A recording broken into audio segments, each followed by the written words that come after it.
cry. Yes, oh my god. And did my makeup. But anyways, we're reading chapter 6. Let's go. Okay, but chapter 6 is 14 pages. Sorry. Anyways, 14 pages. I know, right? 14 pages. Anyway.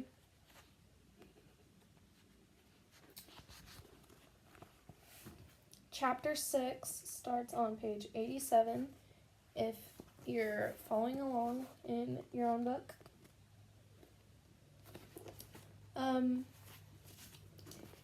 And I want to keep this video short because it's 2:30.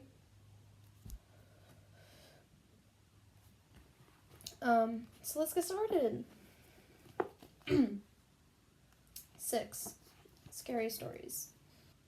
While I tried to concentrate on the third act of Macbeth, I was listening for my truck. I would have thought I'd hear the engines roar even over the pounding rain, but when I went to look out the window again, it was suddenly there. I wasn't super excited to get up on Friday, and it more than lived up to my negative expectations. Of course, there were all of the feigning comments. Jeremy especially seemed to get a kick out of that story. He laughed till he choked when Logan pretended to swoon at the lunch table. Luckily, Michaela had kept her mouth shut, and no one seemed to know about Edith's involvement. Jeremy did have a lot of questions about yesterday's lunch, though. What did Edith Cullen want? He asked intrigued. Not sure. It was the truth. She never really got to that point. She looked kind of mad. I shrugged. Did she? I've never seen her sit with anyone but her family before. That was weird. Yeah, weird. I'd agreed. He'd seemed kind of irritated that I didn't have better news. The worst part about Friday was that even though I knew she wasn't going to be there, I still hoped. When I walked into the cafeteria with Jeremy and Michaela, I couldn't help from looking at our table, where Royal, Archie, and Jessamine sat, talking with their heads close together. I wondered if Archie had been the one to drive my truck home last night and what he thought about the chore. At my normal table, everyone was full of our plans for the next day. Michaela was animated again, putting a lot more trust in the local weatherman than I thought he deserved. I'd have to see his promised sun before I believed it. At least it was warmer today, almost 60, though it was still wet. Maybe the trip wouldn't be totally miserable. I caught a few unfriendly glances from Logan during lunch, which I didn't really understand. Just like everyone else, I laughed along with his fainting stunt, but I got some clarification as we walked out of the room. I guess he didn't realize how close I was behind him. He ran a hand over his slicked back, silver blonde hair. I don't know why Beaufort, he said my name with a sneer, doesn't just sit with the Cullens now, I heard him mutter to Kayla. I'd never noticed before what a nasal voice he had, and I was surprised now by the malice in it. I really didn't know him well, not well enough for him to dislike me, or so I would have thought. He's my friend. He sits with us. Kayla snapped back, loyal but also territorial. I paused to let Jeremy and Alan pass. I didn't want to hear anymore. Later at dinner, Charlie seemed excited about my trip to La Push in the morning. I guess he felt guilty for leaving me home alone on the weekends, but he'd spent too many years building his habits to break them now, and I never minded the alone time. Of course, he knew the names of all the kids going, and their parents and their great-grandparents too, probably. He obviously approved. I wondered if he would approve of my plan to ride to Seattle with Edith. He seemed to like the Cullens a lot, but there was no reason to tell him about it. Dad, do you know a place called Goat Rocks or something like that? I think it's south of Mount Rainier. Yeah, why? I shrugged. some kids were talking about camping there. It's not a very good place for camping. He sounded surprised. Too many bears. Most people go there during hunting season. Huh. Maybe I got it wrong. I meant to sleep in, but the light woke me. Instead of the same gloomy half-light I'd gotten up to for the past 2 months, there was a bright, clear yellow streaming through my window. I couldn't believe it, but there it was, finally, the sun. It was in the wrong place, too low and not as close as it should be, but it was definitely the sun. Clouds still ringed the horizon, but a wide blue patch took up most of the sky. I threw on my clothes quickly, afraid the blue would disappear as soon as I turned my back. Newton's Olympic Outfitters was just north of town.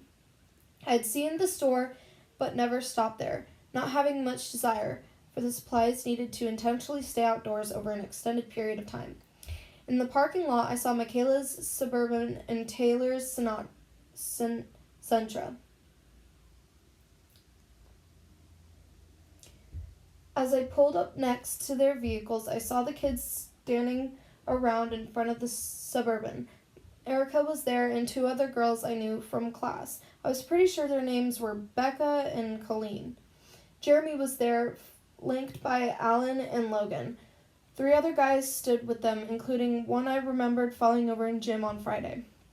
That one gave me a dirty look as I climbed out of the truck and then said something to Logan. They laughed loudly and Logan pretended he was passing out. The other guy caught him at first, then let him fall. They both busted up again. Logan just lying there on the pavement with his hands behind his head. So it was going to be like that. At least Michaela was happy to see me. "You came," she called, sounding thrilled. And I promised it would be sunny, didn't I?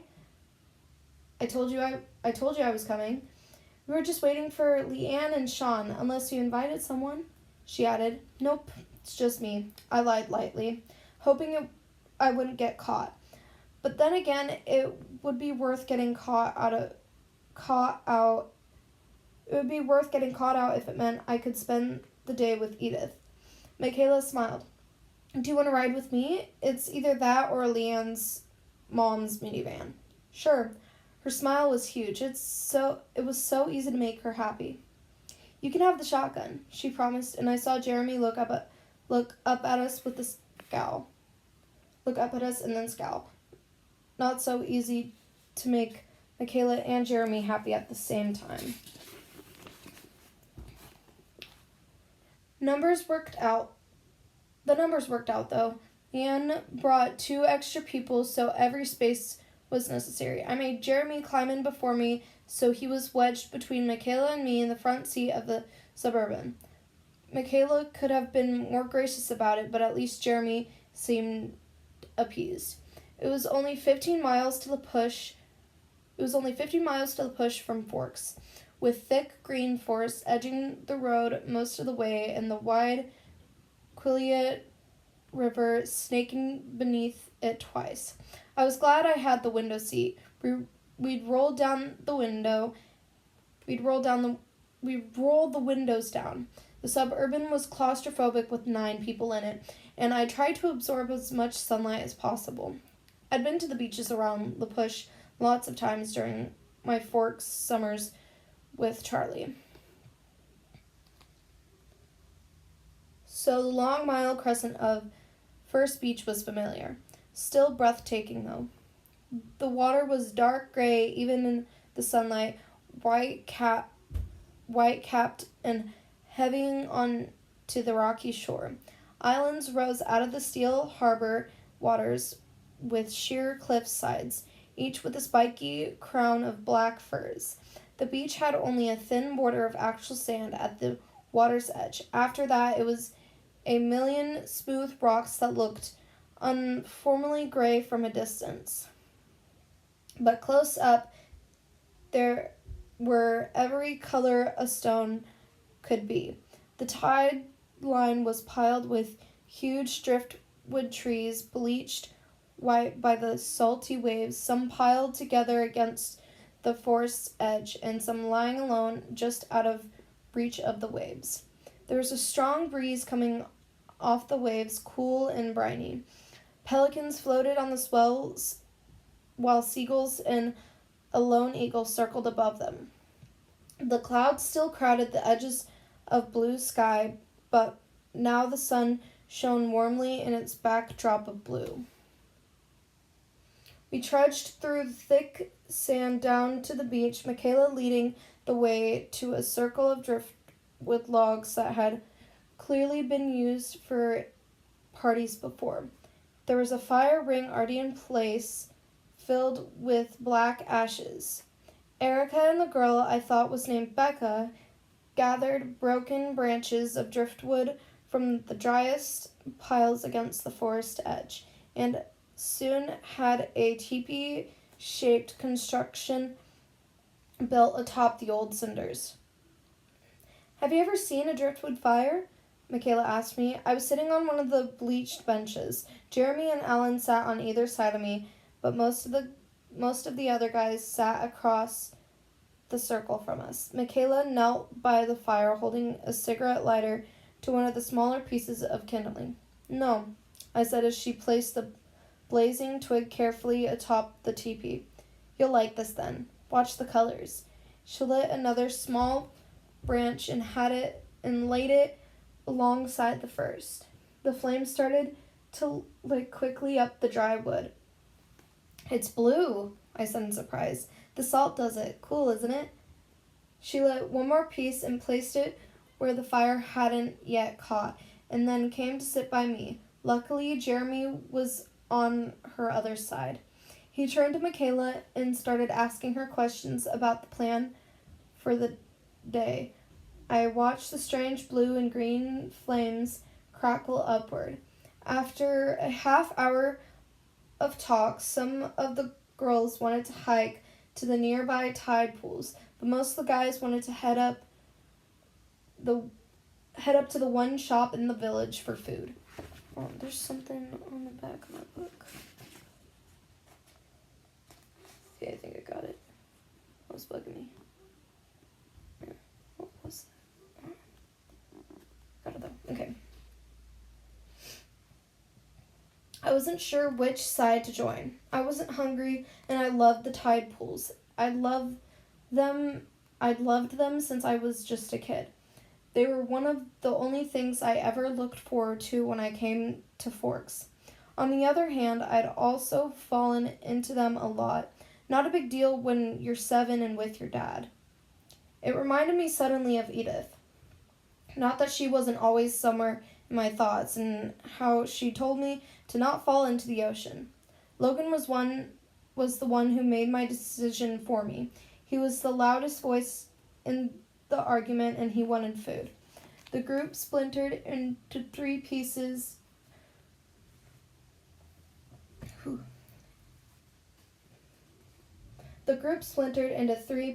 Food, hiking, and staying put.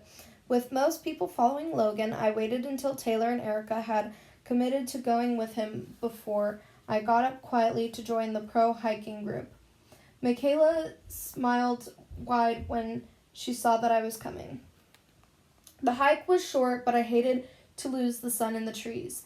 The green light of the forest was a strange setting for the teenage laughter, too murky and menacing to be in harmony with the joking around me.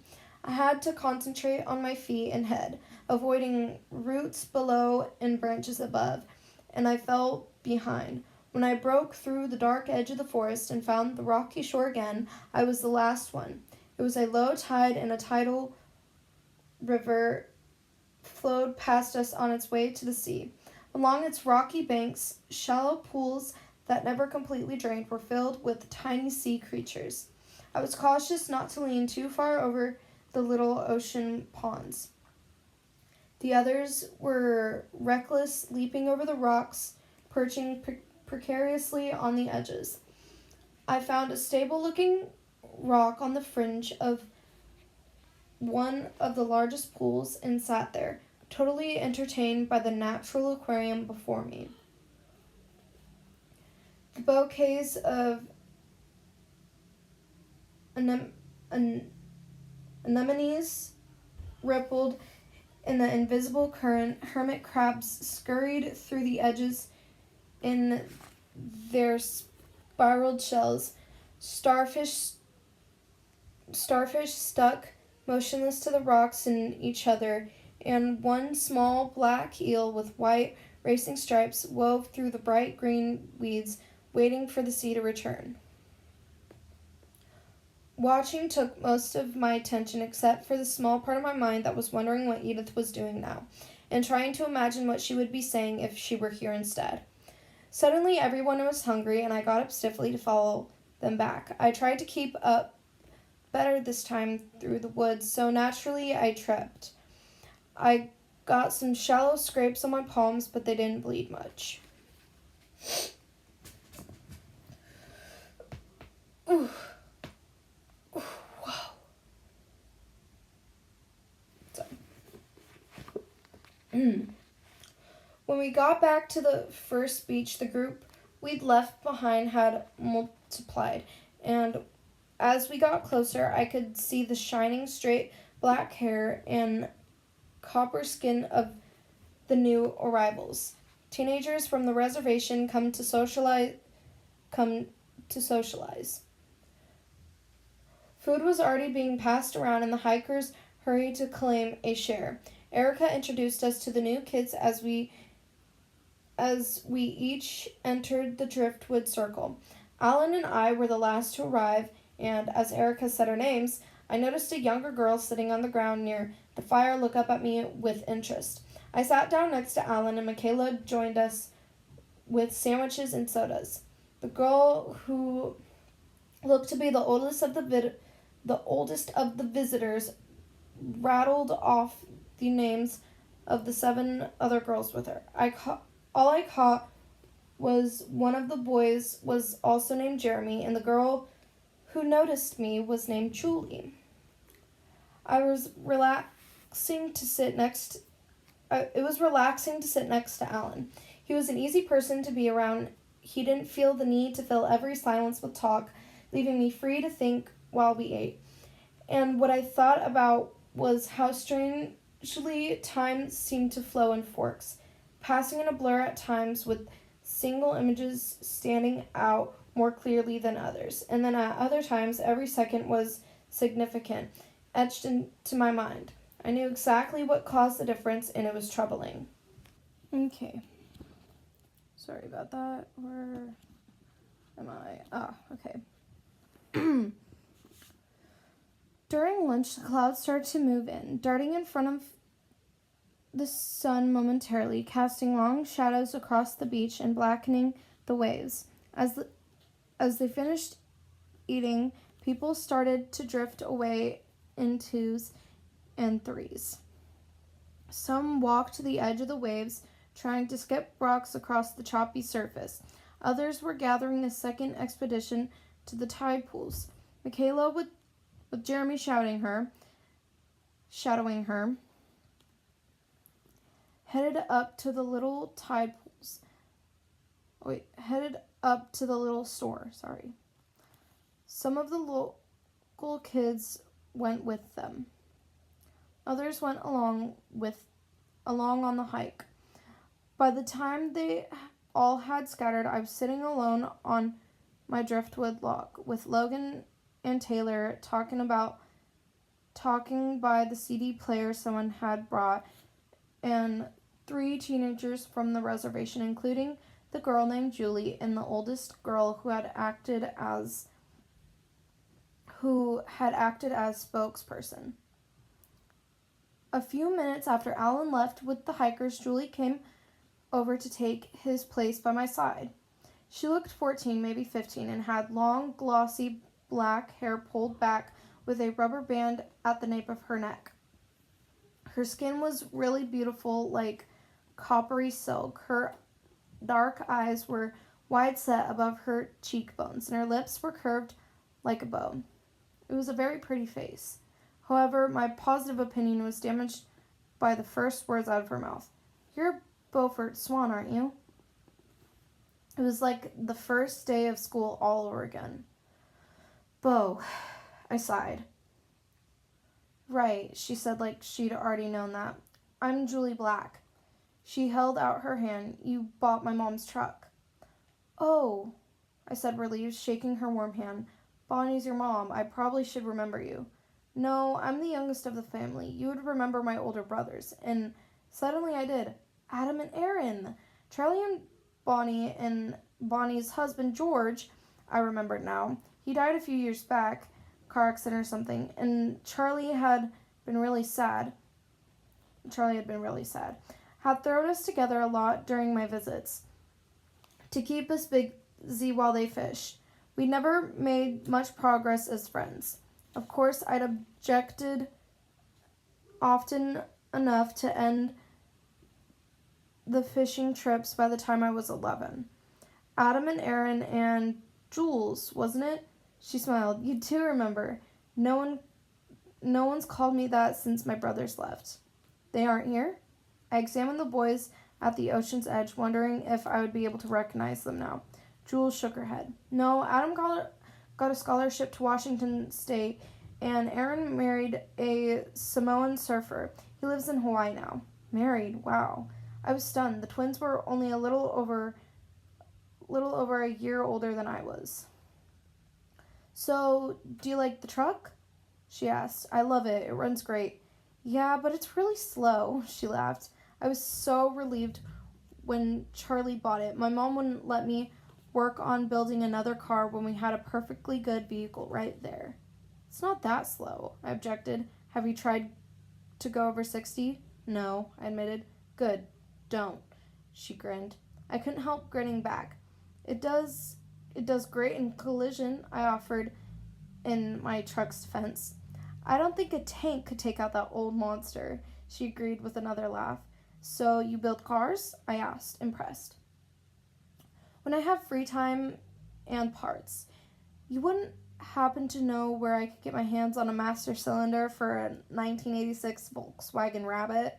She added jokingly. She had an interesting voice, warm and kind of throaty.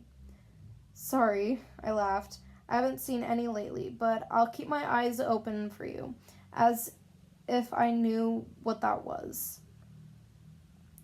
She was very easy to talk with. She flashed a brilliant smile, looking at me in a way I was learning to recognize. I wasn't the only one who noticed. You know Beaufort, Julie? Logan asked. I should have known someone like Logan would notice how much I disliked my full name. Beau and I have sort of known each other since I was born, Jules said, smiling at me again. How nice for you, Logan said. I hadn't noticed before how fishy his pale green eyes were.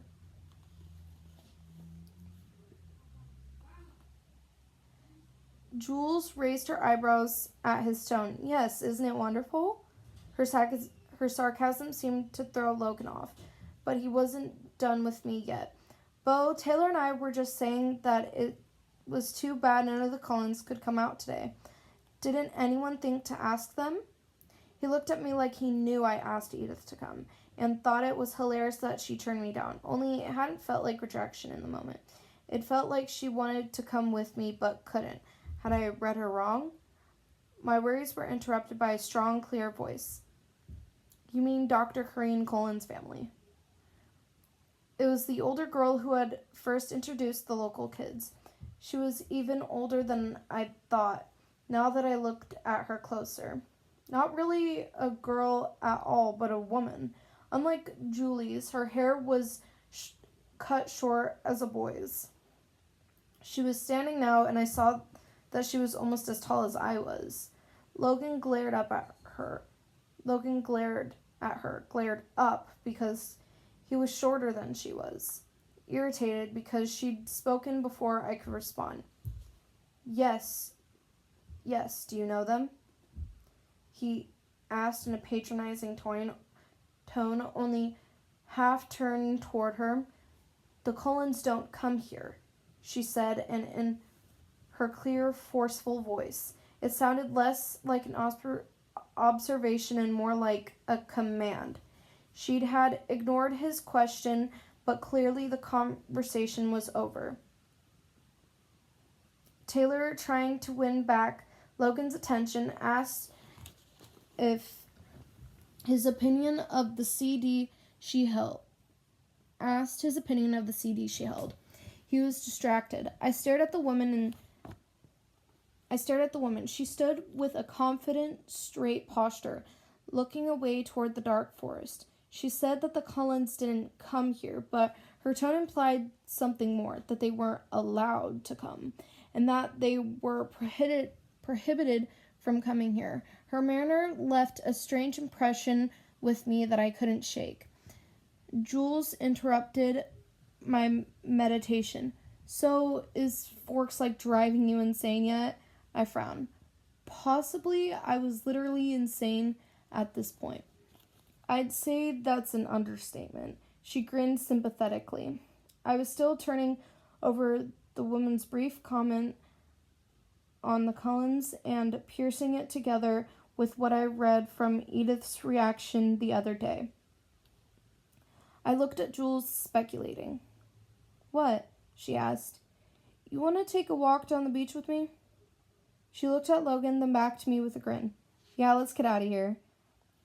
As we walked north toward the driftwood seawall, the clouds finally won. The sun disappeared, the sea turned black, and the temperature started to drop. I shoved my hands deep in the pockets of my jacket. While we walked, I thought about the way Edith could always get me to talk. How she would look at me under her thick lashes and the gold of her eyes would burn and I would forget everything. My own name, how to breathe, everything but her. I eyed the girl walking alongside me now. Jules had just had a long-sleeved t-shirt, but she swung her arms as she walked, not bothered by the cold. The wind whipped her silky black hair into twists and knots on her back. There was something very natural and open about her face. Even if I knew how to do that burning thing that Edith did, this girl would probably just laugh at me. But not meanly, I didn't think. With Jules, you would always be in on the joke. Nice friends, she commented when we were far enough from the fire that the clattering of the stones beneath our feet was more than enough to drown out our voices. Not mine. She laughed. I could tell. Were those other kids your friends? That one seemed kind of older. That's Samantha. Sam. She's 19. I think.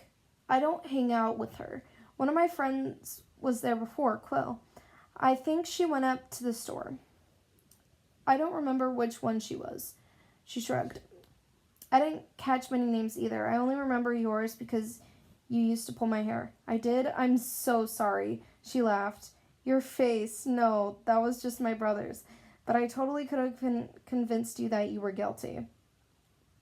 It was easy to laugh with her. Guess so. Hey, can I ask you something? Shoot. What did that girl, Sam, what did she mean about the doctor's family? Jules made a face, then looked away towards the ocean. She didn't say anything, which had to mean that I was right. There was something more to what Sam had said, and Jules knew what it was. She was still looking at the ocean. Hey, I didn't mean to be rude or anything. Jules turned back with another smile, kind of apologetic. No worries, it's just I'm not really supposed to talk about that. Is it a secret? She pursed her curved lips. Sorta? I held my hands up. Forget I asked. Already blew it though, didn't I? I wouldn't say you did. That girl, Sam, was a little intense. She laughed. Cool. Sam's fault then. I laughed too. Not really though. I'm totally confused. She looked up at me, smiling like we already shared a secret of our own. Can I trust you? Of course. You won't go running to spill to your blonde friend? Logan? Oh yeah, I can't keep anything from that guy. We're like brothers. She liked that. When she laughed, it made me feel like I was funnier than I really was. Her husky voice dropped a little lower. Do you like scary stories? Scary stories, Belle? For 1 second, I could hear Edith's voice clearly in my head. Do you think I could be scary? How scary are we talking here? You'll never sleep again, she promised. Well, now I have to hear it.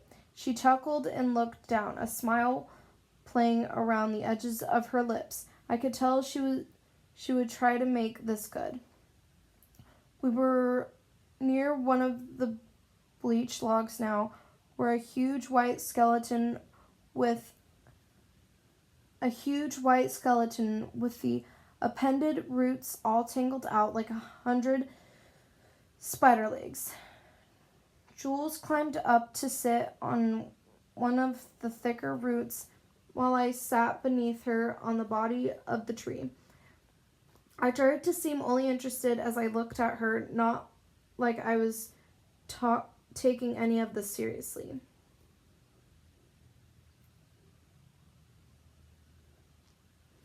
I'm ready to be terrified. Do you know any of our old stories about where we come from, the Quillets, I mean? She began. Not really, I admitted. There are lots of legends, some of them claiming to date back to the Great Flood, supposedly. Supposedly, the ancient Quillets tied their canoes to the tops of the tallest trees on the mountain to survive like Noah and the Ark. She smiled to show me she wasn't taking this seriously either. Another legend claims that we descended from wolves, and that the wolves are our sisters still. It's against tribal law to kill them. Then there are the stories about the cold ones. Her voice dropped even lower. The cold ones? I asked. Did I look too interested now? Could she guess that the word cold would mean something to me? Yes, there are stories of the cold ones as the wolf legends, and some more recent. According to legend, my own great-grandmother knew some of them. She was the one who made the treaty that kept them off our land. She rolled her eyes. Your great-grandmother? I encouraged. She was your great-grandmother? I encouraged. She was a tribal elder, like my mother. You see, the cold ones are the natural enemies of the wolf. Well, not the wolf really, but the wolves that turn into women, like our ancestors. You call them werewolves, I guess. Werewolves have enemies? Only one. I stared at her, too eager, trying to disguise my impatience as entertainment. So, you see, Jules continued, the cold ones are traditionally our enemies. But this pack that came to our territory during my great-grandmother's time was different. They didn't hunt the way others of their kind did. They weren't supposed to be dangerous to the tribe. So my great-grandmother made a truce with them. If they would promise to stay off our lands, we wouldn't expose them to the pale faces. She winked at me. If they weren't dangerous, then why? There is always a risk for humans to be around the cold ones, even if they're civilized like this clan alleged they were. You never know when they might get too hungry to resist. She deliberately worked a thick edge of menace in her tone. What do you mean, civilized? They claimed that they didn't hunt humans. They supposedly were somehow able to prey on animals instead. I tried to keep my voice casual, but I was pretty sure I failed. So how does it fit in with the Collins? Are they like the cold ones? Are they like the cold ones your great-grandmother met? No. She paused dramatically. They are the same ones. She must have thought the expression on my face meant only that I was engrossed in her story. She smiled, pleased, and continued. There are more of them now, a new female and a new male, but the rest are the same. In my great-grandmother's time, they already knew of the leader, Kareen. She'd been here and gone before your people had even arrived. She was fighting another smile, tried to keep the tone serious. And what are they? I finally asked. What are the cold ones? Blood drinkers, she replied in a chilling tone. Your people call them vampires. I stared out at the rough surf after she answered, not sure what my face was giving away. Do you think I could be scary? Edith's voice repeated in my head. You have goosebumps on your neck. Jules laughed delightedly. You're a good storyteller, I told her, still staring into the waves. Thanks, but you're just cold. It's crazy stuff, and is it? Thanks, but you're just cold. It's crazy stuff, isn't it? No wonder my mom doesn't want us to talk about it to anyone. I couldn't control my expression enough to look at her yet. Don't worry, I won't give you away. I guess I just violated the treaty. She threw her head back and laughed. I'll take it to my grave, I promised. And then a shiver ran down my spine. Seriously, though, don't say anything to Charlie. He was pretty mad at my mom when he heard that some of us weren't going to the hospital since Dr. Collins started working there. I won't say anything to Charlie, of course not. So, do you think we're a bunch of superstitious natives or what? She asked in a playful tone, but with a hint of worry. I still hadn't looked away from the ocean, so I turned and smiled at her as normally as I could. No, I think you're very good at telling stories, though. I still have goosebumps, see? I yanked back the sleeve of my jacket to show her. Cool, she grinned. And then we both heard the sound of the beach rocks clattering against each other. Our heads snapped up at the same time to see Michaela and Jeremy about 50 yards away, walking toward us. There you are, Beau, Michaela called in relief, waving her arm over her head. Is that your girlfriend? Jules asked, picking up the edge in Michaela's voice.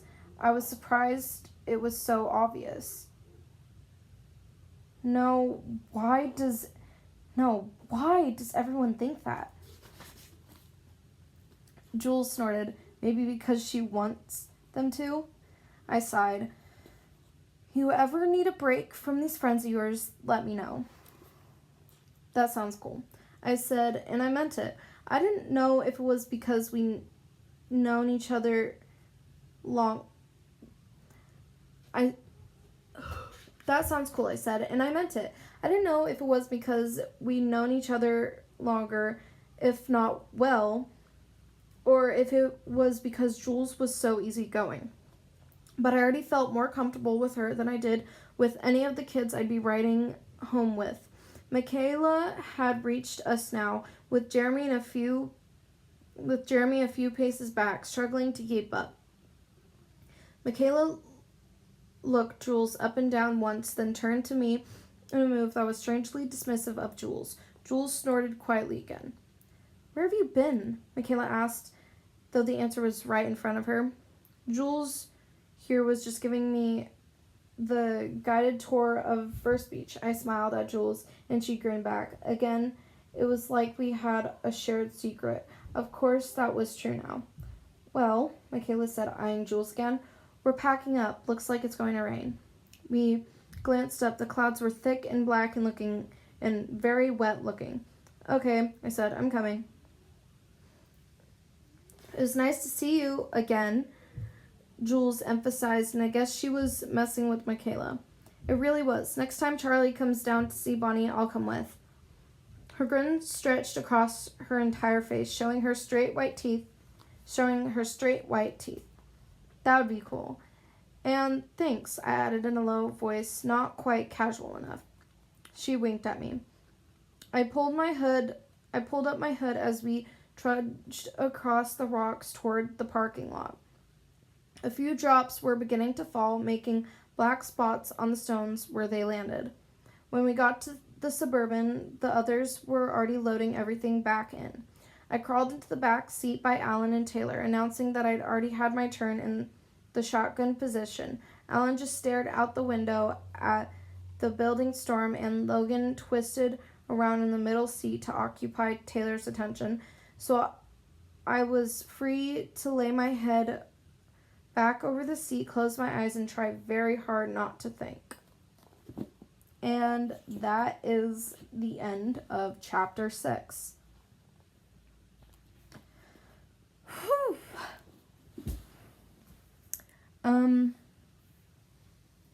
Tell me what you guys thought about chapter 6. I hope you enjoyed chapter 6. I know that was shorter than normal, but I also wanted it to be shorter because I didn't want a really long thing, because it's now 3:15 and I started reading like 2:30, maybe a little after 2:30. So this is a pretty long video. It's just not super long, like not an hour long like some videos are.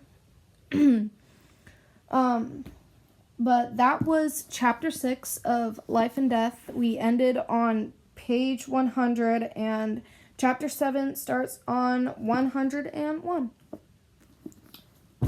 So thank you for watching, and have a good rest of your night or day.